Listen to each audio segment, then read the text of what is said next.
Senator Marsha Blackburn, Republican from Tennessee and member of the Judiciary Committee. She's also running for governor. Senator, you just finished questioning Acting Attorney General Todd Blanche. First of all, give us a couple of top lines from that. I think it's important to note one of the things he pointed out. Crime, violent crime, is at the lowest level since 1900s. We need to realize 1900 was the last time that you had violent crime rates at this level.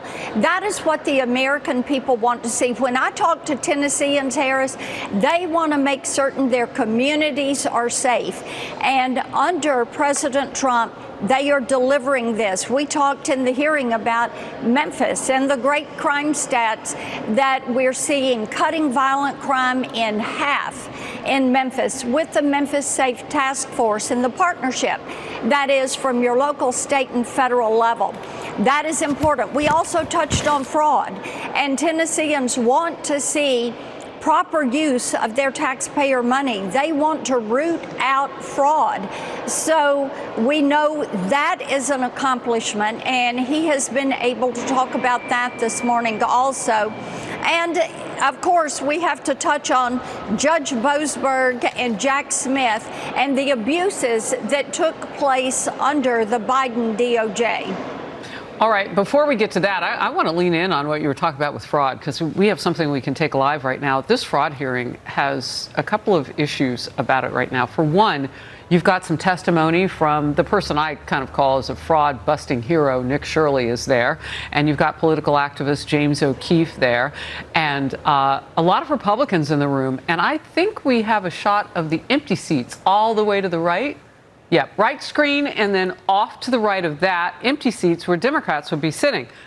I mean, how does this play out? Dems don't care about defrauding the American people? They don't want to know the truth about this. You look at what happened in Minnesota with Tim Walz. You look what's happened in California.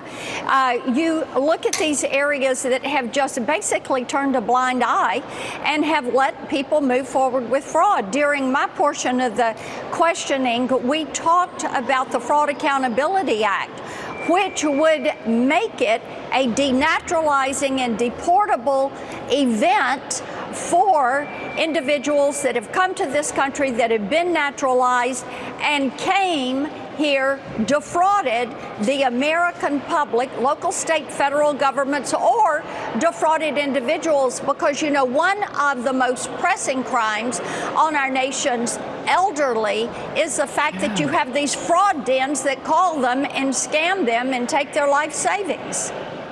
Well, we have seen the Acting Attorney General Todd Blanche front and center on that issue. And so are you anticipating a confirmation when that comes up in August?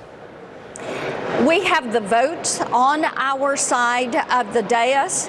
We will send him out of committee with a vote. We will confirm him on the floor. We have the votes to do that. Todd Blanche is doing a wonderful job. President Trump was correct in nominating him to be the Attorney General. He is very diligent in how he carries forth these duties. You can look at what he's delivering when it comes to violent crime, when it comes to accountability, when it comes to fighting fraud. And he is serving the American people well and will continue to do so. Senator, you just mentioned this former special counsel Jack Smith's Arctic frost investigation. And Senate Judiciary Chairman Chuck Grassley reports that Jack Smith obtained text messages from 44 members of Congress, bypassing a required review process. So he broke the rules to break in to get people's messages. Among them, Senator Josh Hawley posted, "Joe Biden's DOJ not only tapped my phone, I just learned they illegally obtained my texts with members of President Trump's administration. Everyone involved needs to be prosecuted," end of quote. Also, Senator Rand Paul, who said this is a blatant abuse of power and exactly what our founders warned about. They both pointed to previous interviews, which Jack Smith publicly denied what he had done. Did the toll records that you requested from the senators, did they include the content of the phone calls? No. Did the records that you requested, the toll records from the members of Congress, include the content of text messages? No. Did you seek a search warrant for the content of any text messages from members? From members? No, I don't recall Okay, that. it was just toll records. Correct. Now, Senator, you have a bit of a history here, too, unfortunately. Yes, I do. Last year, Senator Grassley Yes. revealed that Jack Smith also obtained phone records of 10 GOP lawmakers, including you and the late Senator Lindsey Graham, also on that list. Look, when you hear Jack Smith now talking and knowing what you know on the Hill now about what he did or potentially did, what's your reaction? I think about something my kids would say, if your lips are moving, you're lying. That is what I look at Jack Smith and think. He got those phone records. We have this list so far of the members that he also got text messages from. And Harris, just like with the phone tolling and those records, that list grew. We certainly expect text messages, emails, banking records, all sorts of information that he got on members of Congress. And the thing we see, they're all Republican, and the people they went after were people that were talking to President Trump and his administration. Wow. So, you know, his lips are moving, so he must be lying. That, I think, is something that we need to think about anytime we hear Jack Smith come up and try to play another game of CYA. The American people are on to what he did. They are on to how he tried to circumvent the law.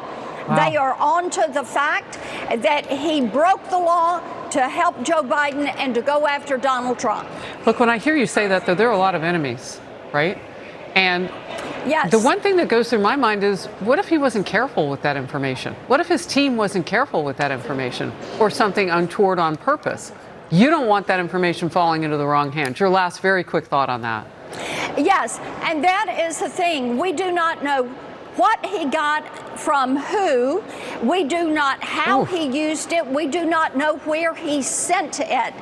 This is why we have to get to the bottom of Arctic frost and find out how many individuals had their rights violated by Jack Smith.